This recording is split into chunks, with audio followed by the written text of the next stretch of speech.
கேள்வி பார்வையாளர் வணக்கம். இந்த நேர்காணலில் நாம் சந்திக்க இருக்கும் சிறப்பு விருந்தினர் விசிக வழக்கறிஞர் காயல் அகமது சாய்போவு. சார் வணக்கம். வணக்கம்.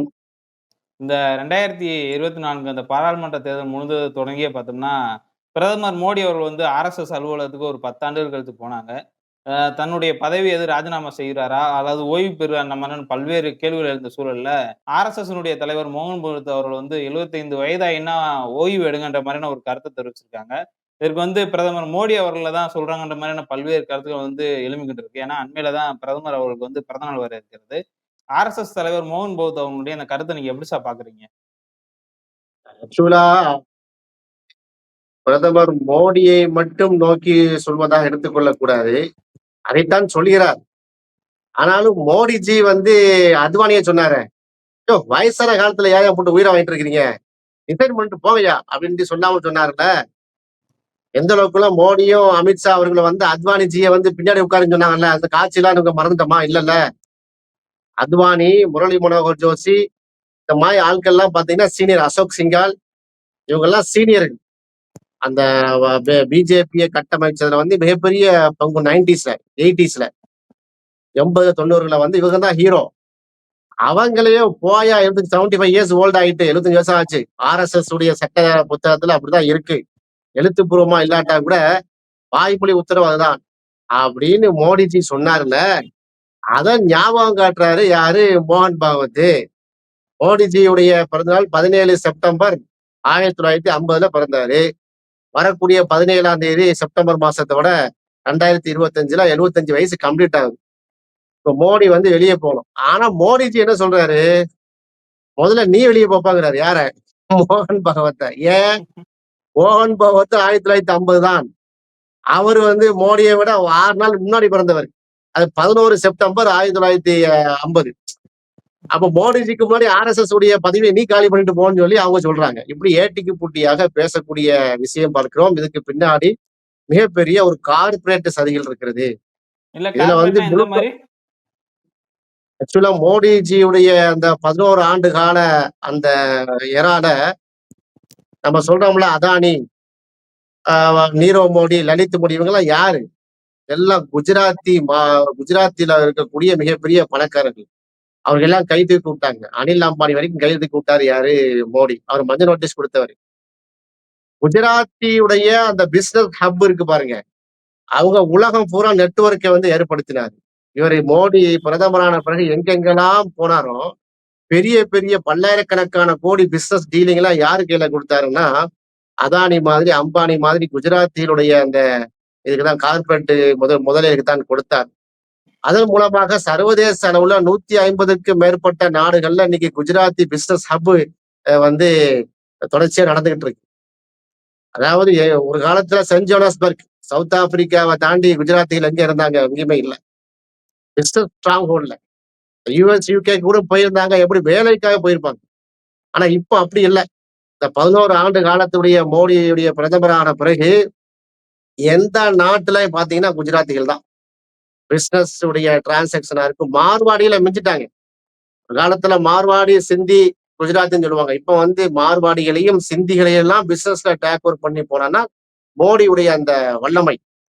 நான் குஜராத்தி, நான் குஜராத்திங்கிறத ப்ரௌடா பண்றேன்னு சொல்லி அந்த குஜராத் மக்களை கை தூக்கி விட்டாரு. இப்போ அந்த பிரதமர் பதவியில இருந்து மோடி இல்லாம வேற ஒரு ஆளை கொண்டு வச்சா, அது பாஜகவுக்கு வேற தலைவரை கொண்டு வச்சா என்ன ஆகும்? பிரச்சனை ஆகும். ஜேபி நட்டாவாக இருக்கட்டும், இவராக இருக்கட்டும், ஏற்கனவே இருந்தார ராஜ்நாத் சிங்கா இருக்கட்டும், மோடி, அமித்ஷா கட்டுப்பட்டவர்களா இருந்தார். இப்ப ஜேபி நட்டா எல்லாம் போன பிறகு பிஜேபியே மோடி, அமித்ஷா தானே இருக்கிறது. எனவேதான் இதை தூரநோக்கு பார்வையோட சிந்தித்து பிரதமர் பதவியில் ஒரு ஒரு குஜராத்தி இல்லாத வேற யாரா இருந்தாங்கன்னா என்ன ஆகுறது? இப்போ அவங்க யாரு ப்ரமோட் பண்றாங்க? நம்ம தேவேந்திர பட்னாவிஸ் இருக்காரு இல்லையா? ஆ. மகாராஷ்டிராவுடைய சீஃப் மினிஸ்டர். அவரை தான் வந்து மோகன் பாகவத் வந்து ப்ரமோட் பண்றாரு. ஆனா மோடிக்கு என்ன சொல்றாருன்னா, நீங்க வந்து பிஜேபி உடைய தலைவராக வந்து யார வைக்க வேண்டும் என்று சொன்னால் இந்த மாதிரி தேவேந்திர பட்னாவிஸ வந்து வைங்கங்கிறாங்க ஆர்எஸ்எஸ் தரப்புல இருந்து. மோடி, அமித்ஷா தரப்புல இருந்து யார சொல்றாங்க தெரியுமா? ஒரிசால இருக்கக்கூடிய தர்மேந்திர பிரதான். மத்திய கல்வி அமைச்சர்.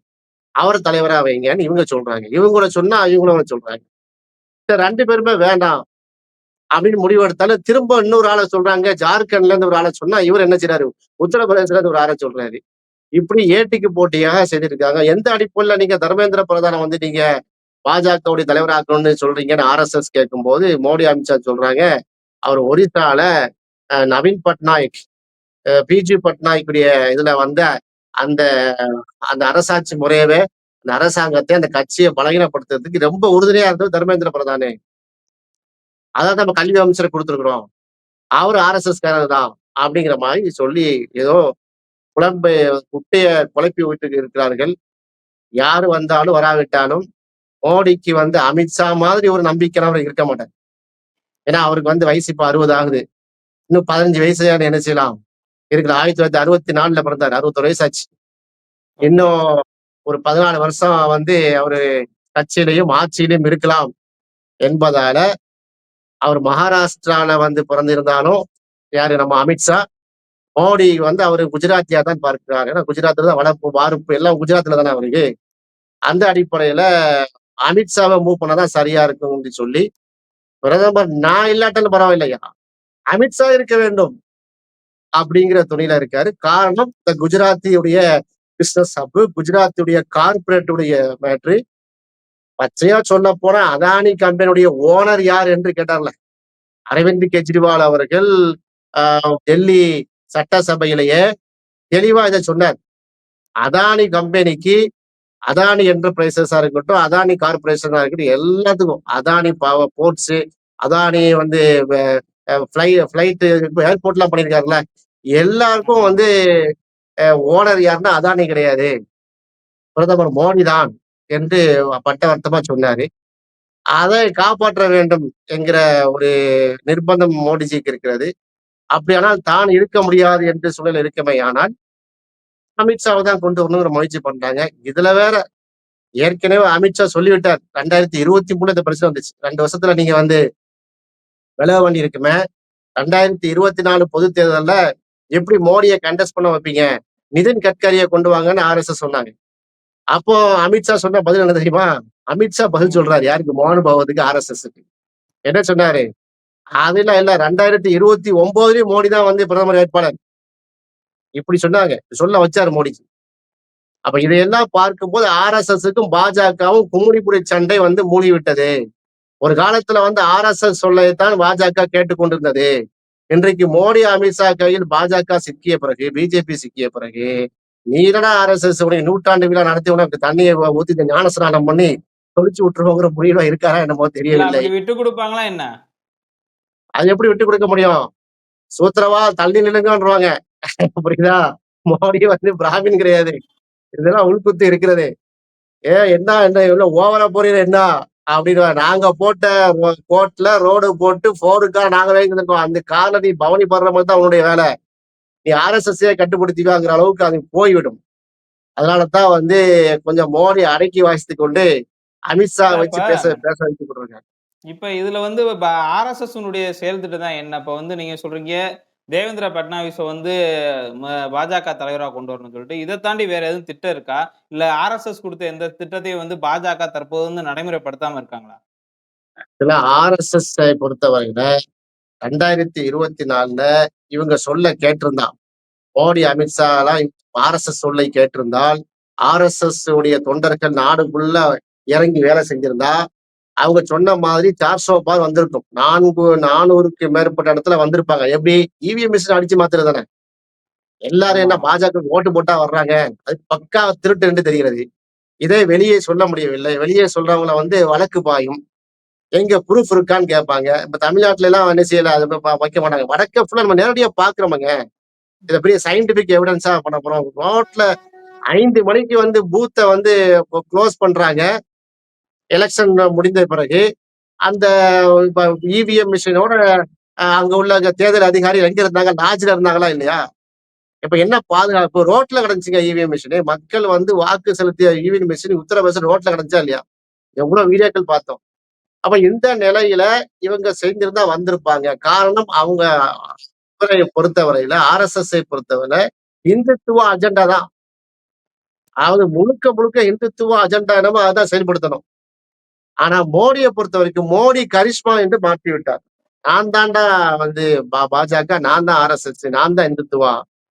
ராமர் கோயில நான் தான் என்ன செய்வேன், பிரதிஷ்டை பண்ணுவேன். நீ வந்து என்ன சூத்திரவான்னா நீ அப்படின்னு சொல்லிக்கோ. நான் போய் நிப்பையா. எனக்கு போட்டோக்கு போஸ் வேணும். உத்தரப்பிரதேசத்துல, பீகார்ல, வெஸ்ட் பெங்கால்ல மழையால வந்து மக்கள் தத்தளிச்சு கொண்டிருக்கிறார்கள், கஷ்டப்படுறாங்க. ஒரு பெரிய பிரிட்ஜே உடைஞ்சு விழுது எங்க குஜராத்ல. தலைவன் வந்து அடிக்க ட்ரம்ஸ் அடிச்சிருக்கான். ஜங்கு ஜங்கு ஜங்குன்னு பாத்தீங்களா இல்லையா? ட்ரம்ஸ் ஆமாமா. அடிச்சிட்டு இருக்கிறாரு. இப்படிப்பட்ட கேரக்டர். அதனால இந்துத்துவ அஜெண்டா நிறைவேற்ற முடியவில்லை. அதுக்கு என்ன மோடி பதில் சொல்றாரு? நான் வந்து ஆர்டிகிள் 370 நான் அமல்படுத்தவில்லையா? நான் ராமர் கோயிலை கட்டவில்லையா? இஸ்லாமியர்களுக்கு எதிராக முத்தலாக் தடை சட்டம், சிஏஏ, என்ஆர்சி எல்லாம் நான் கொண்டு வரலையா? காமல் யூனிஃபார்ம் சிவில் கோடுக்கு வந்து நான் இப்ப வந்து எல்லா பவுண்டேஷனும் போடவில்லையான்னு கேட்கிறேன். அப்ப இப்படிப்பட்ட கேள்விகளை கொடுக்கும் போது ஆர்எஸ்எஸ்ல பதில் இல்ல. முழு அஜெண்டா நீங்க 100 வருஷம் பிரயாணம் பயணிச்சீங்க. இப்ப 10 வருஷத்துல என்னுடைய ஆட்சி எப்படி இருக்கு பாத்தீங்களா இல்லையா? நான் எல்லாத்தையுமே அமல்படுத்தணும்னா இல்லையா? நீங்க அவசரப்படுறீங்கிறாரு. ஆனா ஆர்எஸ்எஸ்க்கு இவங்க தான் அவசரப்பட்டு வேலை செய்றாங்க. இவங்க ஆர்எஸ்எஸ் வேர்ல வந்து ஆசிட ஊத்துறாங்க. நம்ம நீண்ட கால திட்டத்தை போட்டு 200 வருஷத்துல நம்ம இந்துத்துவான்னு போட்டிருக்கோம். இவங்க தான் அவசரப்பட்டு குண்டக மண்டக செஞ்சு பொருளாதாரத்தினுடைய போய் தன்னுடைய குஜராத்திங்கிற சின்ன வட்டத்துல நின்று கார்பரேட்டுக்குள்ள போய் சரண்டர் ஆகி பொருளாதாரத்தை தேடக்கூடிய அளவுக்கு செல்வ செழிப்புல வந்து உழண்டு கொண்டு கற்பக காலானை வந்து தின்று கொண்டு 20 லட்சம் ரூபாய்க்கு கோட்டையும் சூட்டையும் போட்டுட்டு நிப்பாங்க. இது ஆர்எஸ்எஸ் அஜெண்டா கிடையாது.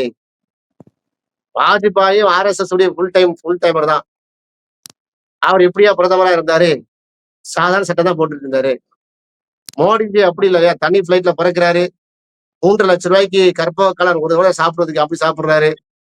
இப்படிப்பட்ட ஒரு ஆடம்பர வாழ்க்கையை வாழ்ந்து கொண்டிருக்கா. இது ஆர்எஸ்எஸ் உடைய அஜெண்டாக்கு எதிராக வரும். ஆர்எஸ்எஸ் வந்து இப்படி என்ன செய்யல, வாழைப்பழத்துல ஊசி ஏத்துற மாதிரி ஏத்திதான் என்ன செய்யணும், கொண்டு வரணுங்கிறது அவங்க திட்டம். இதுல பார்த்தோம்னா, காங்கிரஸ் தான் லாபி பண்ற மாரியான ஒரு கருத்து வருது. இத எப்படி சார் பார்க்கலாம்? எதை எடுத்தாலும் காங்கிரஸ் தானாங்க. ஜெயராம் ரமேஷ் ஒரு ட்விட்டர் பதவி போட்டிருக்காரு. இப்படி வந்து மோகன் பாகவத் மோடிஜிக்கு எதிராக தான் கருத்து சொல்றாரு அப்படிங்கிற ரீதியில ஒரு கருத்தை பதிவிட்டு இருக்காரு. அப்ப இல்லைன்னு சொல்லிட்டு போக வேண்டியதானே? நான் மோடியை குறித்து சொன்னல 75 வயசு இருந்தா ரிட்டையர்ட் ஆக சொன்னது உண்மைதான். அது மோடிக்கு பொருந்தாது. ஏன்னா மோடி எங்க சொல்லியிருக்காரு, நான் வந்து அப்படியே ஸ்பிரிச்சுவல் பாடின்னு சொல்லியிருக்காரு. நான் அப்படியே வந்து இறங்கினவன், நம்மள மாதிரி சாதாரண மனிதன் இல்லை, அவர் மகான் என்று சொல்லிவிட்டாரு ஏற்கனவே. தேர்தல் பிரச்சாரத்தை நீங்க கேட்டிருப்பீங்க. நான் அவதாரம் அப்படின்லாம் சொன்னாரு. அதாவது அவதார புருஷராக இருக்கக்கூடிய மோடிஜிக்கு இது பொருந்தாது, மத்தவங்களுக்கு தான் பொருந்துன்னு சொன்னாரா? சொல்லல மோகன் பகவத். வேற யாரும் ஆமா. மறுக்கல. ஓப்பனா ம், தானே ம். சொல்றாரு மோகன் பகவத். அப்ப மோடி சேர்த்தானே பொருந்தும். அதைத்தான் ஜெயராம் ரமேஷ் ட்வீட் பண்ணியிருக்காரு. உடனடியா பாத்தீங்கன்னா நம்ம நம்ம ஊர் ஹிந்துல எழுத ஆரம்பிச்சிட்டாங்க. Times of India, Indian Express, National பாத்தீங்களா காங்கிரஸ் வந்து என்ன செய்யுது, இத வந்து லாபி பண்றாங்க. காங்கிரஸ் இதை பிரச்சனையாக்குது. எப்ப காங்கிரஸ் எங்க பிரச்சனையாக்குது? எதை எடுத்தாலும் ஜவஹர்லால் நேரு தான் சொல்லுவீங்க. இப்ப இதையும் சேர்த்து சொல்லுங்க. மோகன் பாகவத் பேசுறதுக்கும் ஜவஹர்லால் நேரு தான் காரணம். எதை எடுத்தாலும் காங்கிரஸ் தான். அதனால இது காங்கிரஸ்ல லாபி பண்ணவில்லை. இதுல ஆர்எஸ்எஸ்ல இருக்கக்கூடிய சட்டம் தான் இது. அந்த அடிப்படையில தான் அத்வானி வந்து ராஜினாமா பண்ணிட்டு போனாரு. அது அடிப்படையில தான் முரளி மனோகர் சிங் போனாரு. அது அடிப்படையில தான் அசோக் சிங்கால் வந்து விலகி சென்றாரு. இது போன்ற சீனியர்கள் எல்லாம் விலகி சென்றதுக்கு காரணம் இப்படிதான். அதே ரூல்ஸ் தான் மோடிக்கு பொருந்தும். மோடியை பொறுத்த வரைக்கும் ஆர்எஸ்எஸ் கட்டுப்பட்டவரா இல்லையா என்பதில் இந்த பிரச்சனையில தெளிவுபடுத்தப்படும். அவர் ஆர்எஸ்எஸ் கட்டுப்பட மாட்டேன், இல்ல நான் பிடிச்ச கோயிலுக்கு நீனே என்னை கட்டுப்படுத்துறது, நான் தான் பாஸ் அப்படின்னு மோடி சொன்னாருன்னா, இனி ஆர்எஸ்எஸ்க்கும் பாஜகவுக்கும் நேரடியான ஃபைட் வரதை நீங்க என்ன செய்யலாம், நேரடியா பார்க்கலாம். ஏன்னா ஆர்எஸ்எஸ் கட்டமைப்பு அப்படிதான் இருக்குது. நன்றி சார். நன்றி.